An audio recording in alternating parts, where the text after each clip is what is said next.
यक्ष आने वाले खतरे के बारे में सोचकर परेशान था। उसे समझ नहीं आ रहा था कि अब आगे क्या होने वाला है। और फिर तभी दरवाजे पर एक आहट हुई। यक्ष की माँ ने उस तरफ देखते हुए कहा, इस समय आखिर यहाँ कौन हो सकता है? गार्ड आज छुट्टी पर है, पता नहीं कौन अंदर आया होगा। यक्ष दरवाजे की तरफ बढ़ चला। जैसे ही उसने दरवाजा खोला तो सामने देखा वहां कोई नहीं था, लेकिन दरवाजे के बगल में एक लेटर पड़ा था। उसे देखकर यक्ष हैरानी से बोला, ये किसने भेजा है? क्या है इसमें? उस लेटर के ऊपर एक अजीब सी मोहर थी, जिसे देखते ही अलका पहचान गई। वो घबराते हुए बोली, ये तो उन्हीं लोगों का लेटर है। यक्षों के लीडर की तरफ से हमें बुलावा आया है। यक्ष ने उसे खोला और फिर पढ़ना स्टार्ट किया, जिस पर लिखा था, तुम और तुम्हारे परिवार को हमारे ठिकाने पर बुलाने का डिसीजन लिया गया है। अगले 2 घंटे में सभी लोग यहां पहुंचो। एक इंसान के प्यार में पड़कर तुमने गलती के साथ 2 यक्षों की हत्या की है। उसकी सजा फाइनल की गई है। यह पढ़ते ही लक्ष्य, उसकी बीवी और अलका जी के चेहरे का रंग उड़ गया। लक्ष्य की बीवी कुछ बोलने ही वाली थी कि तभी अलका जी ने उसे इशारे से रोकते हुए कहा, जिसका डर था वही हुआ। अब ये वक्त कोई बहस करने का नहीं है, बल्कि वहां जाकर उनका सामना करने का है। यक्ष को एक अनजान खतरे की आहट महसूस हो रही थी। उसने कहा, हमें वहां जाना होगा। छुपकर रहने से कुछ नहीं होगा। अलका ने गहरी सांस लेते हुए कहा, तुम्हारी बात सही है यक्ष, लेकिन हमें अलर्ट रहना होगा। कुछ समय बाद यक्ष और उसका परिवार एक खंडहर जैसी जगह पर पहुंचे। वहां का माहौल बहुत भयानक था। अचानक बहुत सारे यक्ष वहां आ गए। उनमें से एक सबसे शक्तिशाली यक्ष ने गरजते हुए कहा, एक इंसान के प्यार में पड़कर तुमने हमारे नियमों को तोड़ा है यक्ष। तुम्हें इसकी सजा मिलेगी। यक्ष तो जैसे इसके लिए तैयार बैठा था। उसने गुस्से से कहा, मैंने जो किया है उसके पीछे मेरे अपने कारण हैं। मैं किसी से नहीं डरता। सबसे शक्तिशाली यक्ष ने उसकी ओर देखकर कहा, तुम्हें हमारे नियमों का पालन करना चाहिए था। अब तुम्हें इसकी सजा मिलेगी। और फिर देखते ही देखते यक्ष और दूसरे यक्षों के बीच युद्ध छिड़ गया। यक्ष की मां, लक्ष्य और उसकी बीवी पर भी हमला हुआ। अलका ने दर्द से चीखते हुए कहा, यक्ष बचाओ। यक्ष ने तेजी से हमला करते हुए कहा, मैं तुम्हें कुछ नहीं होने दूंगा मॉम। इसके बाद यक्ष वहां से लेकर सबको निकलने लगा। सबसे शक्तिशाली यक्ष, जो सभी का लीडर था, उसने ठंडी हंसी के साथ कहा, इसका नतीजा अब तुम्हें धीरे धीरे भुगतना होगा। हम तुम्हें खून के आंसू रुलाएंगे। यक्ष अपने परिवार को साथ लेकर वहां से निकल गया। उसके दिल में गुस्सा और दर्द था, लेकिन उसने ठान लिया था कि वो अपने परिवार को किसी भी कीमत पर सेफ रखेगा। रास्ते में उसकी मां अलका ने कहा, ये सब कितनी जल्दी हो गया, कुछ समझ नहीं आया। हम अभी भी खतरे में हैं यक्ष। अब तक वो घर पहुंच चुके थे। जवाब में यक्ष ने एक लंबी सांस लेते हुए कहा, अब ये सब कब रुकेगा पता नहीं, पर मैं वादा करता हूं कि तुम सबको कुछ नहीं होने दूंगा। घर पर अपना ख्याल रखना। मैंने बाहर अपने कुछ यक्ष दोस्तों को सुरक्षा के लिए रहने को कहा है। घर के अंदर जाओ, मैं रक्षिता से मिलकर आता हूं। यक्ष रक्षिता के पास पहुंचा। उसने उसे उसके घर से थोड़ी दूरी पर बुलाया। रक्षिता ने उसे देखकर कहा, क्या हुआ यक्ष? वह क्या हुआ? तुम इतने परेशान क्यों हो? यक्ष ने गहरी सांस लेते हुए कहा, हम पर हमला हुआ था। वो हमें खत्म करना चाहते हैं। रक्षिता ने चिंता भरी आवाज में कहा, अभी क्या सब लोग ठीक हैं? यक्ष ने सिर हिलाते हुए कहा, हाँ, लेकिन हमें अलर्ट रहना होगा। वो लोग बातें कर ही रहे थे कि तभी अचानक रक्षिता पर किसी अनजान आदमी ने हमला कर दिया। रक्षिता के सर से खून बहने लगा। यक्ष चिल्लाते हुए बोला, कौन हो तुम? तुम्हारी हिम्मत कैसे हुई रक्षिता पर हमला करने की?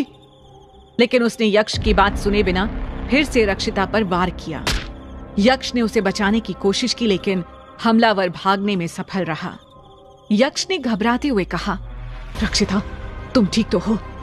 रक्षिता ने दर्द से कराहते हुए कहा, मुझे कुछ नहीं होगा यक्ष। यक्ष ने अपनी शक्तियों से उसे ठीक करने की कोशिश की, मगर वो हैरान रह गया। अब उसकी शक्तियों ने काम नहीं किया।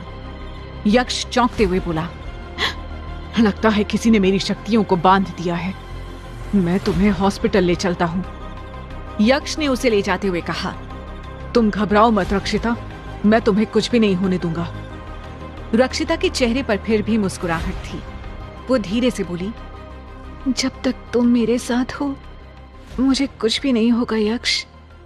जल्द ही यक्ष हॉस्पिटल के अंदर था और डॉक्टर रक्षिता का इलाज कर रहे थे।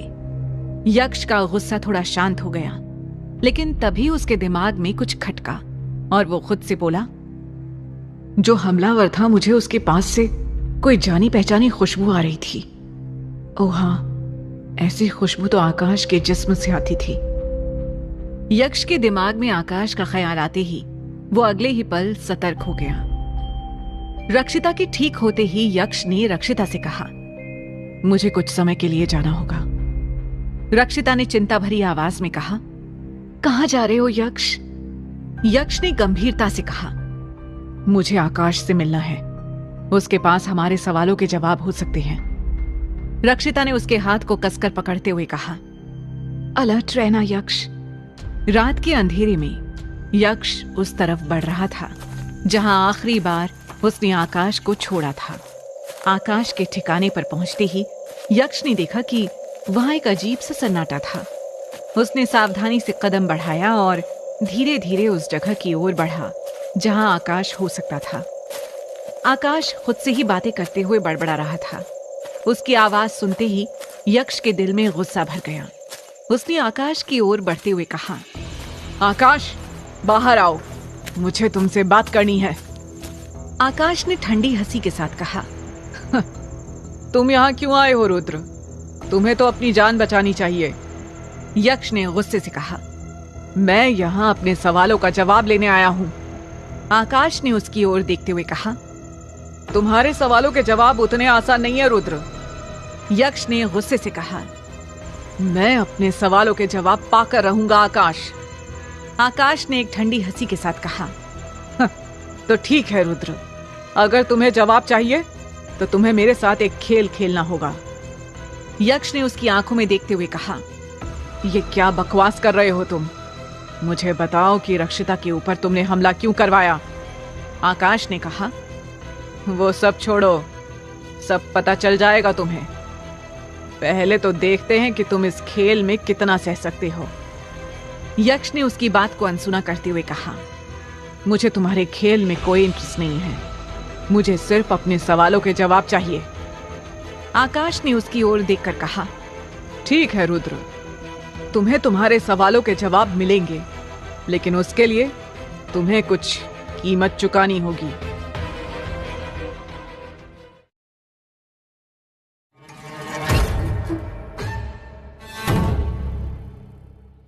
आकाश की बात सुनते ही यक्ष के गुस्से का पारा 7वें आसमान पर पहुंच गया। यक्ष ने गुस्से से उसका कॉलर पकड़ लिया और फिर पूछा, मतलब रक्षिता पर हमला तुमने करवाया था? ये सब तुम्हारी ही चाल थी ना? आकाश ने शांत रहते हुए उसका हाथ नीचे किया, फिर जवाब दिया, मैं ऐसा करने की सोच भी नहीं सकता, वो सिर्फ मेरी है। यह सुनते ही यक्ष का गुस्सा उबाल पर आ गया।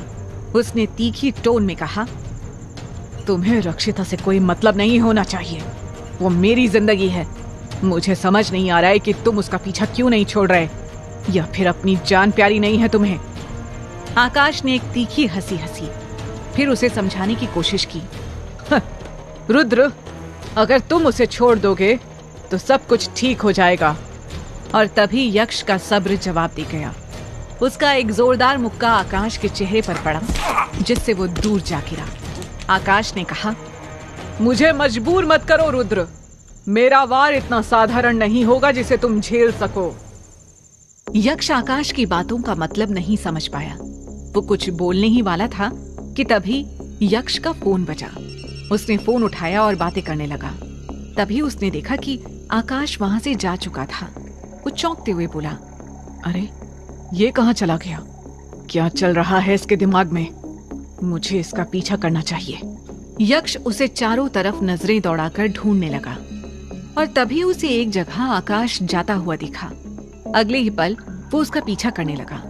तभी उसने देखा कि आकाश किसी बड़े से होटल के अंदर घुस गया, लेकिन आकाश को नहीं पता था कि कोई उसका पीछा कर रहा है। जब आकाश बाहर निकला तो आकाश ने गार्ड को जेब से निकालकर कुछ पैसे दिए, फिर आगे बढ़ गया। तभी यक्ष की नजर जमीन पर पड़ी, जहां पर आकाश की जेब से निकलकर एक तस्वीर गिरी थी। यक्ष ने जैसे ही उसे उठाकर देखा तो एकदम से हैरान रह गया, क्योंकि वो तस्वीर किसी और की नहीं बल्कि स्मृति की थी। ये यक्ष के लिए एक नया झटका था। वो शॉक्ड होकर बोला, स्मृति की तस्वीर, वो भी आकाश के पास, ये क्या चक्कर है? बहुत सोचने पर भी यक्ष को कुछ समझ नहीं आ रहा था। उसने बहुत कोशिश की लेकिन उसे कुछ पता नहीं चला। तभी उसे ध्यान आया कि रक्षिता को तो वो हॉस्पिटल में ही छोड़ आया है, पता नहीं कैसी होगी वो। ये सोचते ही यक्ष अब दोबारा से हॉस्पिटल की तरफ निकल गया। यक्ष हॉस्पिटल गया जहां रक्षिता ठीक हो चुकी थी। उसके चेहरे की मुस्कुराहट देखकर यक्ष ने डॉक्टर से कहा, सब कुछ ठीक है ना? क्या मैं इसे घर ले जा सकता हूँ? जवाब में डॉक्टर थोड़ा असमंजस में नजर आ रहे थे। यक्ष ने उनके चेहरे को पढ़ते हुए कहा, क्या बात है डॉक्टर, इज एवरीथिंग ओके? जवाब में वो डॉक्टर उलझन में पड़ा हुआ बोला, समझ नहीं आ रहा क्या कहूं। वैसे तो सब कुछ सही है और ये रक्षिता के लिए अच्छा ही है कि वो तेजी से रिकवर कर रही है, मगर इसके अंदर इंसानों जैसी चीज नजर नहीं आ रही। ये सुनकर रक्षिता के साथ ही यक्ष भी चौंक पड़ा। वो हैरानी से बोला, मतलब? मैं कुछ समझा नहीं। जवाब में डॉक्टर ने एक लंबी सांस लेकर कहा, हाँ, जिस तरह से इनके रिपोर्ट्स आए हैं वैसे किसी इंसान के नहीं होते। ये मेडिकल भाषा है, इसलिए तुम समझ नहीं पाओगे। बस इतना जान लो कि जिस चोट को रिकवर होने में 2 महीने लगने चाहिए थे, वो सिर्फ 2 घंटे में हो गया। हमारी पूरी टीम ये देखकर हैरान है। डॉक्टर ने कहा कि रक्षिता बाकी इंसानों जैसी नहीं है। इस बात से यक्ष परेशान भले ही था, मगर फिर भी वो खुश था कि रक्षिता ठीक हो गई। रुद्र ने मुस्कुराते हुए कहा, तो ये तो अच्छी बात है ना। अब जो होगा उसके बारे में बाद में बात कर लेंगे डॉक्टर। आप बताइए, क्या मैं इसे घर ले जा सकता हूँ? इस पर डॉक्टर ने मुस्कुराते हुए कहा, हाँ बिल्कुल। इसके बाद यक्ष रक्षिता को लेकर बाहर आ गया। वो रक्षिता को घर छोड़ने गया और रास्ते में उनके बीच प्यार भरी बातें हुई, लेकिन यक्ष मन ही मन बहुत परेशान था। उसे छोड़कर वो अपने घर आया और इन सब बातों को लेकर परेशान रहा। तभी उसके मोबाइल पर रक्षिता का फोन आने लगा, जिसे उसने गौर से देखा, फिर कुछ सोचकर काट दिया। वो रक्षिता का फोन बार बार काट रहा था। उसे समझ नहीं आ रहा था कि वो क्या करे, क्योंकि उसके बहुत सारे दुश्मन बन चुके थे। इसी बीच उसकी माँ उसकी ऐसी हालत देख नहीं पाई और उसके सामने आकर बोली, क्या हुआ बेटा, बहुत परेशान लग रहे हो। शायद वो वक्त आ चुका है जब मैं तुम्हें तुम्हारे दादाजी की सच्चाई बताऊं। ये सुनते ही यक्ष अपनी माँ अलका का चेहरा देखने लगा। अलका ने आगे कहा, यक्ष, तुम्हारे दादाजी ने किसी लड़की से प्यार किया था जो इंसान थी, और इसलिए उन्हें कुदरत ने सजा दी।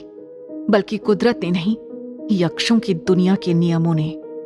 यह सुनकर यक्ष अंदर ही अंदर डर गया कि कहीं उसने भी तो अपनी शक्तियां खो नहीं दी। लेकिन उसकी मां ने बताया उस लड़की की मौत हो गई थी। गुस्से में लड़की के पिता, जो एक साधु थे, उन्होंने तुम्हारे दादाजी को श्राप दिया था कि तुम्हारे दादाजी 6 महीने के अंदर मर जाएंगे। ये सुनकर यक्ष को अपने कानों पर यकीन नहीं हो रहा था। उसने गहरी सांस ली और बोला, ये सब कैसे हुआ मां? और दादाजी तो किसी खोज पर निकले थे ना? मां ने कहा, खोज के बारे में मुझे ज्यादा कुछ नहीं पता, पर यह पता है कि तुम्हारे दादाजी की शक्तियां धीरे धीरे खत्म हो गई थी। वो लड़की तुम्हारे दादाजी की जान थी, लेकिन यक्षों के नियमों के अनुसार एक यक्ष और इंसान के प्रेम के लिए कोई स्थान नहीं था, इसलिए उन्हें सजा दी गई। यक्ष ने गुस्से में कहा, यह तो गलत किया गया उनके साथ। मैंने भी इंसान से प्यार किया है, क्या मुझे भी वही सजा मिलेगी? अलका ने कहा, इस बारे में मैं कुछ नहीं कह सकती, इसलिए मैं तुम्हें रक्षिता से दूर रखना चाहती थी। तभी यक्ष ने पूछा, लेकिन फिर हुआ क्या दादाजी के साथ? इस पर अलका जी कुछ बोलने ही वाली थीं कि तभी उनका फोन बजने लगा और वो फोन उठाते ही बात करते हुए दूसरी तरफ चली गई। उसी रात यक्ष ने लक्ष्य को अपने कमरे में बुलाया और कहा, मैंने आकाश के पास स्मृति की तस्वीर देखी थी। इसका मतलब है कि आकाश और स्मृति का कोई ना कोई संबंध जरूर है। यह सुनकर लक्ष्य हैरान रह गया। लक्ष्य ने सुझाव दिया, हमें आकाश पर नजर रखनी होगी और देखना होगा कि वो कहां जाता है और क्या करता है। अगले दिन यक्ष और लक्ष्य उस होटल के बाहर ही खड़े थे। जब आकाश बाहर निकला, उन्होंने आकाश का पीछा किया। वो देखना चाहते थे कि आकाश किससे मिल रहा है और क्या कर रहा है। आकाश एक सीक्रेट जगह पर गया जहां पर कुछ अजनबी लोगों से मिला। यक्ष ने दूर से देखा और सुना कि वो लोग कुछ प्लान बना रहे थे। आकाश ने उन लोगों से कहा, रुद्र और रक्षिता को अलग करना बहुत जरूरी है। अगर वो साथ रहे तो हमारा पूरा प्लान फेल हो जाएगा। उनमें से एक ने कहा, हमने पहले ही रक्षिता पर हमला किया था, लेकिन रुद्र उसे बचा ले गया। हमें और भी ताकतवर हमला करना होगा। यह सुनकर यक्ष का गुस्सा और बढ़ गया। उसने सोचा, आकाश और ये लोग मिलकर रक्षिता को नुकसान पहुंचाना चाहते हैं। मुझे इन्हें रोकना ही होगा। यक्ष और लक्ष्य ने उन लोगों की प्लानिंग को समझने की कोशिश की और फिर वहां से चुपचाप निकल गए। अपने घर वापस आकर यक्ष ने रक्षिता को बुलाया और सब कुछ बताया। रक्षिता ने गंभीरता से कहा, यक्ष, हमें सावधान रहना होगा। अब तो आकाश से भी मुझे डर लग रहा है। ये लोग किसी भी हद तक जा सकते हैं। यक्ष ने रक्षिता का हाथ पकड़कर कहा, मैं तुम्हें कुछ नहीं होने दूंगा। हम मिलकर इन सभी दुश्मनों का सामना करेंगे। तभी यक्ष की मां ने उसे बुलाया और कहा, बेटा, मुझे तुम्हें कुछ और बताना है। यक्ष ने कहा, क्या हुआ मां? मां ने कहा, तुम्हारे दादाजी की एक डायरी है जिसे मैंने तुमसे छिपा कर रखा था। उसमें बहुत सी बातें लिखी हैं। मुझे लगता है कि वो डायरी तुम्हें मदद कर सकती है। वैसे तो उन्होंने और भी कई डायरी लिखी थी, लेकिन अब वो सब कहाँ है पता नहीं। यक्ष को पता था कि उसकी मां किसी और डायरी के बारे में बात कर रही है। तभी अलका जी ने उसके हाथ में डायरी रख दी। यक्ष ने डायरी को ध्यान से पढ़ा। उसने कहा, इसमें लिखा है कि यक्षों के नियम बहुत कठोर होते हैं, लेकिन इसमें एक तरीका भी है जिससे हम इन नियमों को बदल सकते हैं। हमें बस सही समय और सही तरीके से काम करना होगा। अगले दिन यक्ष और लक्ष्य ने अपने दोस्तों को बुलाया और उनसे मदद मांगी। सबने मिलकर एक प्लान बनाया और तय किया कि वो आकाश और उसके साथियों का सामना करेंगे। उस रात यक्ष, रक्षिता, लक्ष्य और बाकी सभी लोग एक सीक्रेट प्लेस पर मिले। यक्ष ने रक्षिता से कहा, हम मिलकर इन दुश्मनों को हराएंगे। मैं तुम्हारे साथ हूं हमेशा। अगली सुबह यक्ष और उसकी टीम उस तरफ निकल पड़ी जहां पर उन्होंने आकाश को देखा था। जब वो वहां पहुंचे तो अभी भी आकाश वहां मौजूद था। फिर यक्ष और उनके साथियों ने आकाश पर हमला किया। एक भयंकर लड़ाई हुई जिसमें यक्ष और लक्ष्य ने अपनी सारी ताकत लगा दी। आकाश हार मानने लगा और आखिरकार भाग गया। यक्ष ने रक्षिता को गले लगाते हुए कहा, हम जीत गए। अब कोई भी हमें अलग नहीं कर सकता। लेकिन इस जीत के बाद भी यक्ष और रक्षिता को पता था कि उन्हें सतर्क रहना होगा। तभी लक्ष्य ने कुछ सोचते हुए कहा, यह कैसे हो सकता है? आखिर आकाश और उसके साथी इतनी आसानी से हार कैसे गए?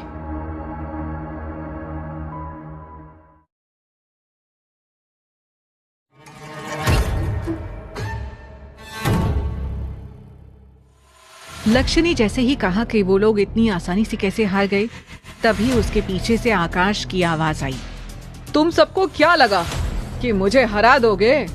जरा अपने चारों ओर गौर से देखो। रुद्र और लक्ष्य, तुम दोनों एक घेरे के अंदर खड़े हो और अब तुम दोनों इस घेरे से बाहर नहीं निकल सकते। रक्षिता घेरे से बाहर है। मैं जो भी चाहूं उसके साथ कर सकता हूं। ये कहकर आकाश जोर जोर से हंसने लगा। यक्ष और लक्ष्य ये देखकर एकदम से हैरान रह गए। उन्हें समझ आ चुका था कि ये सब आकाश का एक ट्रैप था, उन्हें फंसाने के लिए। यक्ष ने गुस्से से कहा, आकाश, तुमने हमें धोखा दिया। आकाश ने एक ठंडी हंसी के साथ जवाब दिया, यही तो प्लान था रुद्र। तुम दोनों यहाँ कैद हो गए हो और अब कोई रास्ता नहीं बचा। रक्षिता, जो उस रेखा से बाहर खड़ी थी, उसने परेशान होकर यक्ष की ओर देखा। आकाश ने उसका हाथ पकड़ लिया और तेजी से उसे वहां से लेकर जाने लगा। रक्षिता ने चिल्लाते हुए कहा, नहीं, मुझे छोड़ दो आकाश, कहाँ ले जा रहे हो मुझे? आकाश ने उसे घसीटते हुए कहा, तुम्हारे पास कोई और रास्ता नहीं है। इतना कहकर वो रक्षिता को लेकर वहां से चला गया। यक्ष जोर से चिल्लाया, आकाश, अगर रक्षिता को कुछ हुआ तो मैं तुझे मार दूंगा। मगर उसकी आवाज जैसे आकाश के कानों में पड़ी ही नहीं। वो रक्षिता को लेकर वहां से निकल चुका था। यक्ष और लक्ष्य ने अपनी शक्तियों का इस्तेमाल करके बाहर निकलने की कोशिश की, लेकिन हर बार वो असफल हो जाते। यक्ष ने निराशा भरी आवाज में कहा, लक्ष्य, हमें कुछ और सोचना होगा। ऐसे तो हम कभी बाहर नहीं निकल पाएंगे। ये आकाश जैसा दिखता है वैसा है नहीं, इसके पास बहुत शक्ति है। लक्ष्य ने सहमति में सिर हिलाया, हाँ यक्ष, हमें कोई और तरीका खोजना होगा। तभी एक चमकती हुई रोशनी के साथ यक्ष की मां अलका वहां प्रकट हुई। यक्ष ने उन्हें देखते हुए कहा, मॉम, आप यहां कैसे? मगर अलका ने एक नजर उस घेरे को देखा और मुस्कुराते हुए बोली, तुम्हें इससे आजाद कराना मेरे लिए मुश्किल काम नहीं है यक्ष, लेकिन अब तुम्हें रक्षिता के बारे में सोचना होगा। अलका ने अपनी शक्तियों का इस्तेमाल करते हुए यक्ष और लक्ष्य को मुक्त कर दिया। यक्ष ने राहत की सांस लेते हुए कहा, मॉम, आपने हमें बचा लिया। अलका ने मुस्कुराते हुए कहा, बेटा, मां होने के नाते मुझे सब पता होता है। यक्ष ने गुस्से में कहा, मां, मुझे रक्षिता को बचाना होगा, वो खतरे में है। यक्ष तेजी से वहां से निकला और रक्षिता की खोज में चल पड़ा। तभी उसके फोन पर रक्षिता का कॉल आया। यक्ष ने फोन की तरफ देखकर मन ही मन कहा, रक्षिता का फोन? वो तो आकाश के साथ है, फिर ये कैसे हो सकता है? उसने तुरंत फोन उठाया और पूछा, रक्षिता, तुम ठीक हो? रक्षिता ने उसे समझाते हुए कहा, हाँ यक्ष, मैं ठीक हूँ, मैं अपने घर पहुंच गई हूँ। यक्ष ने हैरानी से पूछा, आकाश ने ऐसा क्यों किया? उसने तुम्हें बिना किसी नुकसान के क्यों छोड़ दिया? रक्षिता ने कहा, मुझे भी ये समझ नहीं आ रहा है, तुम जल्दी आओ, हम इस पर बात करेंगे। यक्ष ने फोन काटा और फिर अपनी माँ की ओर देखा। उसने कहा, उसने तो रक्षिता को छोड़ दिया है माँ, समझ नहीं आ रहा है वो करना क्या चाहता है। यक्ष की बात सुनकर उसकी माँ और लक्ष्य दोनों सोच में पड़ गए। उसकी माँ कुछ सोचते हुए बोली, ये कैसे हो गया? मुझे तो लग रहा है जैसे इसके पीछे भी आकाश की कोई बड़ी चाल है। हमें सावधान रहना होगा यक्ष। लक्ष्य यक्ष के पास आकर बोला, मुझे भी कुछ समझ नहीं आ रहा है कि आकाश करना क्या चाहता है। सभी इस सोच में गुम थे कि तभी यक्ष को अपने दादाजी की बात याद आ गई। उन्होंने रक्षिता से शादी करने के बारे में भी लिखा था। इस बारे में सोचते हुए यक्ष ने कहा, मॉम, मुझे अब और भी ज्यादा जानने की जरूरत है। दादाजी के बारे में और बताओ। उस दिन फोन आने की वजह से आपकी बात अधूरी रह गई थी। अलका ने गहरी सांस ली और कहा, तुम्हारे दादाजी ने एक साधु के श्राप का सामना किया था। उस श्राप का तोड़ एक बड़े गुरु ने बताया था कि तुम्हारे दादाजी ने इंसान से प्यार करने का गुनाह किया है। उसकी सजा ये थी कि उन्हें इंसान के शरीर में कुछ दिन वास करना होगा। यक्ष ने सरप्राइज्ड होकर पूछा, फिर क्या हुआ? अलका ने कहना जारी रखा, तुम्हारे दादाजी रक्षिता के दादाजी के शरीर में चले गए और उसके प्रभाव से वो वापस नहीं निकल पाए। इसके कारण रक्षिता पर भी इसका असर हुआ। एक बड़े साधु ने रक्षिता और उसके दादाजी को इस श्राप से मुक्त किया, लेकिन इसके बदले में उन्होंने तुम्हें यानी यक्ष को कैद करने का सुझाव दिया। और इसलिए रक्षिता की तस्वीर किताब में थी जो सैकड़ों साल पहले ही बना दी गई थी, क्योंकि उसी के हाथों तुम्हें आजाद होना था। यक्ष के दिमाग में सारी बातें साफ होने लगी। उसने कहा, तो इसका मतलब है कि रक्षिता के परिवार की कोई गलती नहीं है। अलका ने सहमति में सिर हिलाया। हाँ, ये सब तुम्हारे दादाजी की गलती का नतीजा है। अब तुम्हें उस श्राप से छुटकारा पाने का कोई तरीका खोजना होगा। यक्ष ने गंभीरता से कहा, मां, मुझे स्मृति के बारे में भी जानना है। मुझे लगता है कि वो अभी भी जिंदा है। अलका ने हैरानी से पूछा, तुम्हें ये कैसे पता? यक्ष ने बताया, मैंने आकाश के पास उसकी तस्वीर देखी है। मुझे ऐसा लग रहा है कि बहुत कुछ है जो हमसे छिपाया गया है। हमें इसका पता लगाना होगा। अलका ने कहा, तुम्हें सावधानी से कदम उठाना होगा यक्ष, ये सब बहुत खतरनाक है। यक्ष ने कहा, मैं समझता हूं मां, लेकिन मुझे सच जानना है। यक्ष ने अपनी मां को थैंक्स कहा और रक्षिता के पास जाने की तैयारी करने लगा। उसने सोचा, मुझे रक्षिता को सब कुछ बताना होगा। हमें मिलकर इस रहस्य को सुलझाना होगा। वैसे भी उसकी वजह से ही मैं आजाद हुआ था। उसे थैंक्स बोलना चाहिए। अलका ने उसकी बात को समझा और फिर उसे कहा, तुम अभी रक्षिता के पास जाओ, मैं और लक्ष्य यहां से निकलते हैं। यक्ष ने हां में सिर हिलाया और वहां से निकल गया। रक्षिता के घर पहुंचते ही उसने दरवाजे की घंटी बजाई। रक्षिता ने दरवाजा खोला। उसने एक्साइटेड होकर पूछा, यक्ष, क्या हुआ? तुम ठीक हो? यक्ष ने गंभीरता से कहा, रक्षिता, मुझे तुम्हें सब कुछ बताना होगा। ये सब बहुत ही पेचीदा और खतरनाक है। रक्षिता ने उसकी बातों को सुनते हुए उसे अंदर बुलाया और दोनों सोफे पर बैठ गए। यक्ष ने सारी बातें डिटेल में रक्षिता को बताई। रक्षिता ने ध्यान से सुना और फिर गहरी सांस लेते हुए कहा, यक्ष, ये सब बहुत खतरनाक है। मैं समझ सकती हूं कि तुम्हें कितनी मुश्किलों का सामना करना पड़ा होगा। यक्ष ने उसकी ओर देखकर कहा, रक्षिता, मैं जानता हूं कि तुम्हारे परिवार की कोई गलती नहीं है। ये सब मेरे दादाजी की गलतियों का नतीजा है और तुमने मुझे आजाद किया, उसके लिए थैंक यू रक्षिता। रक्षिता ने उसकी आंखों में देखकर कहा, यक्ष, हमें अब मिलकर इस समस्या का हल खोजना होगा। हम एक साथ हैं और हम इसे सुलझा सकते हैं। आकाश को अब रास्ते से हटाना जरूरी हो गया है और उसके अलावा यक्षों की दुनिया के जो लोग हमारे पीछे पड़े हैं, उनके बारे में भी कुछ नहीं कहा जा सकता कि अब वो आगे क्या करने वाले हैं। यक्ष ने कुछ सोचते हुए कहा, तुम फिक्र मत करो, मैं तुम्हें कुछ भी नहीं होने दूंगा। यक्ष ने उसे गले से लगा लिया और दोनों एक दूसरे की बाहों में खो से गए। उस रात वो दोनों अपने विचारों और भावनाओं में पूरी तरह से डूबे रहे। अगली सुबह यक्ष जल्दी उठ गया और रक्षिता को सोता हुआ छोड़कर वहां से निकल गया। उसे स्मृति के बारे में खोज करनी थी। यक्ष ने अपनी तैयारी पूरी की और स्मृति के बारे में पता लगाने निकल पड़ा। चलते हुए वो उस होटल में पहुंचा जहां अक्सर आकाश को देखता था, लेकिन अभी वहां पर उसे आकाश नहीं मिला। वो एक धुएं के रूप में उसके कमरे में गया, पर कमरा एकदम से खाली था। यक्ष ने कहा, आकाश तो यहां नहीं है। स्मृति के बारे में मुझे उससे डायरेक्ट ही बात करनी होगी, मगर अभी तो वो कहीं लापता है। यक्ष को समझ नहीं आ रहा था कि कैसे उसे आकाश और स्मृति का राज पता चले। वो वहां से बाहर निकला कि तभी अचानक ही वहां की लाइट चली गई और फिर अंधेरे में उसे एक चेहरा नजर आया।